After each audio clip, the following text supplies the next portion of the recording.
Hello, my friend. Welcome back to the Mindset Check podcast. I'm your host, Mesha McKittrick. This is a podcast where I believe that as you take time for a mindset check, you have more power than you think you do. And where we also believe that we have a great opportunity to shape our life by the way that we talk about our everyday. I'm so glad that you're here for today's check-in. It's going to be a great one. Before we dive in, I want to share with you something that I love. Something that I have been doing actually for quite a few years is I'm part of a rollerblading team. And I don't know why, but so often when I share this with people that don't already know this, they really get a good laugh. Like, are you kidding me? Like, you do a rollerblading team? And I'm like, yes, I really do. No, it's true. I do a rollerblading team. It's true. What's funny is that it sounds all official. We have a uniform, which is really just a t-shirt or a sweatshirt that all matches, that we arrive and we wear while we skate together. And it's really, really, really low key. Okay, so we skate a familiar path every single week and we chat the whole way. And it's like the perfect amount of workout while we can still talk with each other. And there's a whole bunch of us and we just kind of say, everybody's welcome. And then once a year, we also skate in our Veterans Day parade, which is so super fun. Like literally, it's really no big deal. But yet it is. It's so great. It's such a place where we're doing something that we love. We're staying young and we are cultivating relationships. So the reason I wanted to share this with you is because I wanted to encourage you that if you don't have something like this in your life, if you don't have a group that you belong to where you do something that you really love, okay, it doesn't have to be rollerblading PS, right? Just something that you love, and you set a time for it every single week and you just show up and do it with people that you really enjoy being with. So I wanted to plant that idea inside of your mind to create something fun like that, that's literally just for you, where you're not showing up for another family member or, for a double date with your spouse or whatever it is, but just something that you fully enjoy. And just a little bit of a push, just a little bit of more encouragement to drop into doing that and operating in something that you love. And remember, it doesn't have to be a big deal, right? It can sound pretty official because the regularity of it, but really it doesn't have to be a big deal. So just wanted to send a little bit of encouragement your way to create something in your life like that if you don't already have it. Okay, now let's jump into today's episode. This fall has been an incredible season for us so far. So we've kind of been in this situation that is new to us because our youngest son decided to play football in addition to playing soccer. So those of you that are familiar with the schedule of what high school football players put in, and then you're maybe also familiar with the schedule of traveling club soccer, you might already be like, whoa. And we realized at the very beginning of the season that we were doing something that we didn't want to do, that we were creating something that we did not want to create. Early in the season, we knew that the season in front of us would require a lot of traveling because in the beginning of the football season, we played a lot of our preseason games about 4 hours north of our house. We, in addition to that, for our club soccer, have a home field that is 2.5 hours away from our house, and the traveling or the fields where we play other opponents are 4 hours away from our house. So this is something that was new to us. Both the traveling that much for league play, not just tournaments, but league play. So meaning every single weekend for soccer. And then in addition to that, the football, and learning that our son was going to be playing the JV and the varsity games. So that means Thursday nights and Friday nights. Okay. So when we started to travel, and what happened is we had a couple of weeks that we knew we were going to be leaving late at night after the football game to drive 4 hours to arrive at our destination and sleep for a little while, wake up and play 2 double headers for Tice for soccer the next day. And we began to hear what we were saying about that. What would you say about that? And is there something in your life that is similar that you are saying something about right now? Because for us, we started to hear our complaints. We started to realize, oh my word, why would we complain about this? We're literally loving this. We're having the time of our life. Our son chose this. We were on board with this. And when we complain, we completely diminish that. And we bring something very sour to this situation. And so we began to change that. We made it more of, adventure and fun and a party and like, holy cow, look what we're going to do this weekend. This is awesome, right? And we continued to allow it to bring forward so much good. And we reminded ourselves, we wanted the adventure in our life, that we want to fully live out the last few years that we have with our son while he's still in high school. We began to rewrite our opportunities from complaining to excitement, to gratitude, to enjoying the fullness of our life. And then the energy that brought actually fed us. It changed arriving at 2 a.m. from like a grumbling, like we have to, and woe is me, to let's have a party all the way there. And let's see as many friends as we can while we're traveling. And let's cheer our son on into help him see what's completely possible for him. And let's have a blast while we're doing this. I love the quote by Jack Ma that says, opportunity lies in the place where the complaints are. Look for this in your life. Maybe this is bringing something up for you. And let me share with you a little bit about the science of complaining versus being in gratitude, what actually happens in our brain. So chronic complaining actually trains your brain to look for negatives. This upregulates stress responses. Having higher cortisol creates more of a fight or flight activation, right? Things are going to be uptight, and all of that traveling is going to be torture, literally torture, right? So it changes our brain completely. Complaining has also been linked with the shrinking of the hippocampus, which plays key roles in memory and problem solving. Over time, habitually complaining may harm mental health and cognitive resilience. Take a deep breath. Take a deep breath and allow yourself to see the areas where you complain that you could get rid of. Because on the flip side, gratitude has been shown in neuroscience to strengthen well-being, to reduce depression and anxiety, to improve relationships and physical health. I can tell you that the experiences that we have had in our car this fall have brought connection. They've brought an understanding of self, because we've been doing some fun things with studying the Enneagram with my youngest, which has literally been so fun. So we have new opportunities for more things. The conversations we've had have been amazing. The books I've listened to have been fantastic. I mean, come on. This is incredible.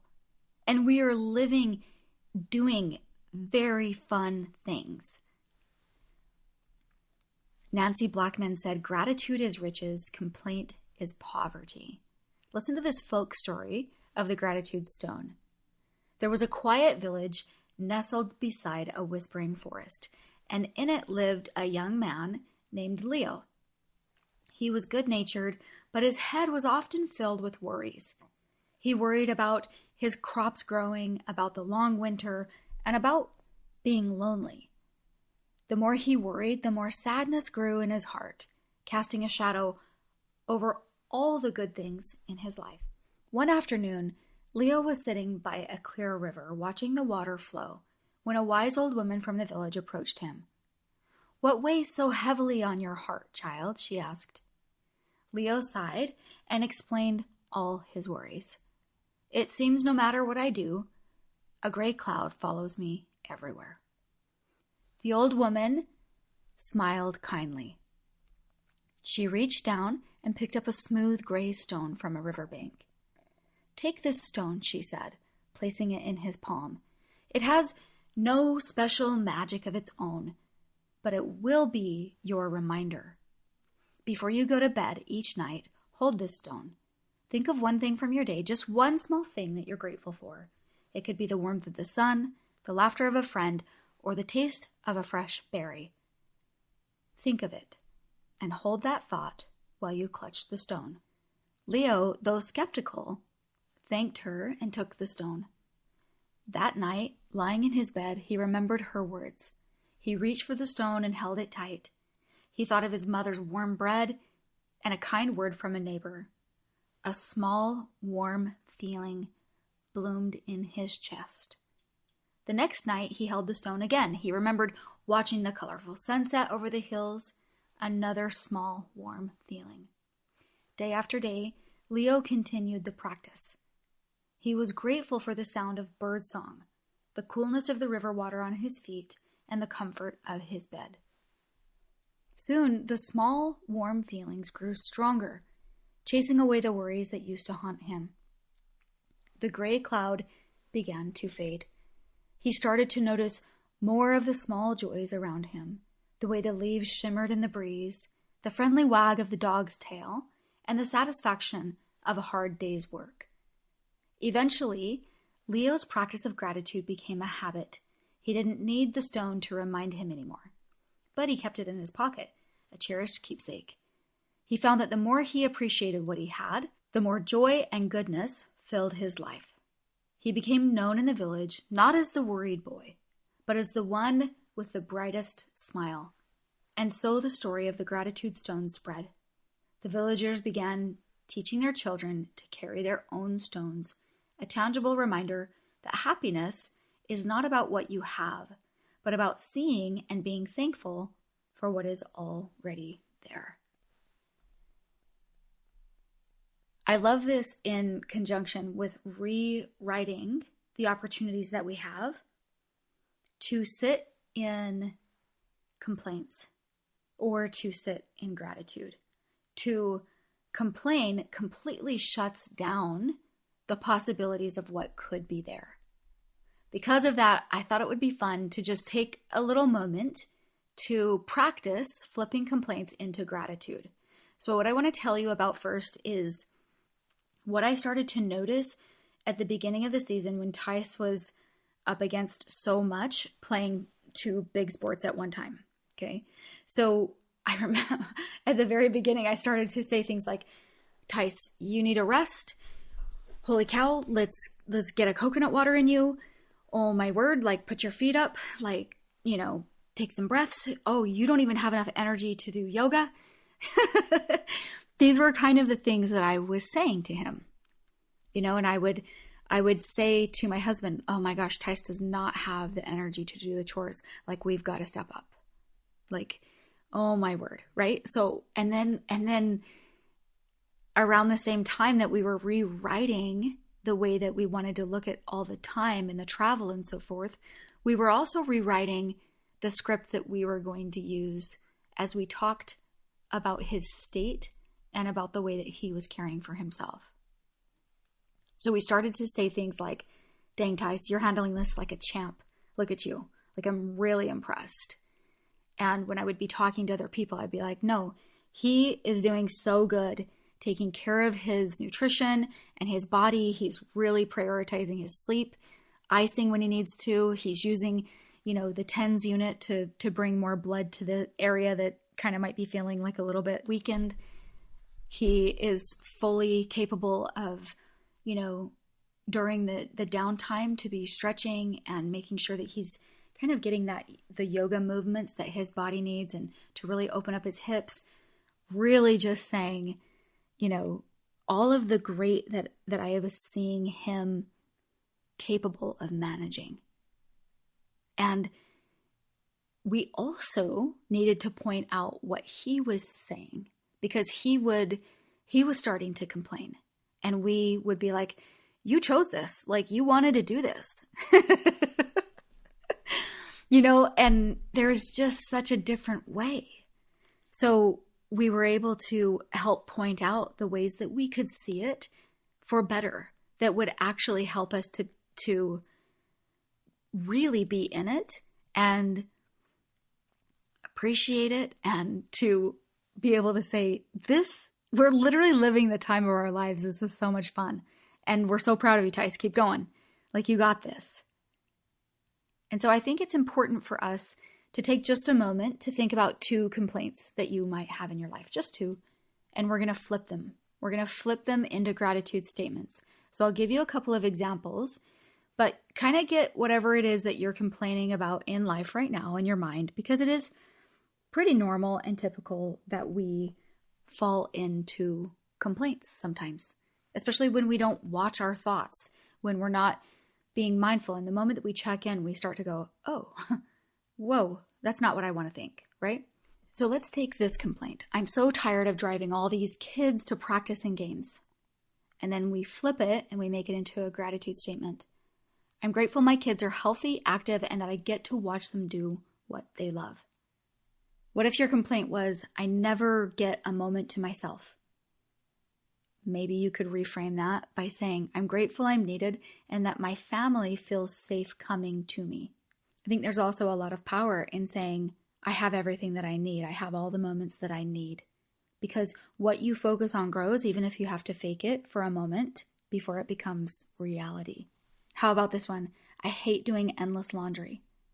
Flipping it and saying, I'm grateful my family has clothes to wear and adventures that get them dirty. I'm so grateful I have a washing machine that helps me, that doesn't make my laundry so much more difficult if I had to do it by hand, right? So really being able to look at the thing that you're complaining about and saying, is that what you want to be true about that thing, about your life? Is that what you want to be part of what you say? Do you want that to be in your vocabulary or in your thinking, in the way that you process your thoughts?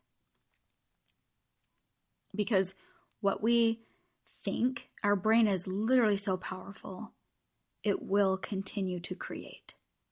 And so it's really important that we are mindful and we watch the things that come out of our mouths, that we say to other people, that we say to our spouses, that we say to our kids, that we say to ourselves.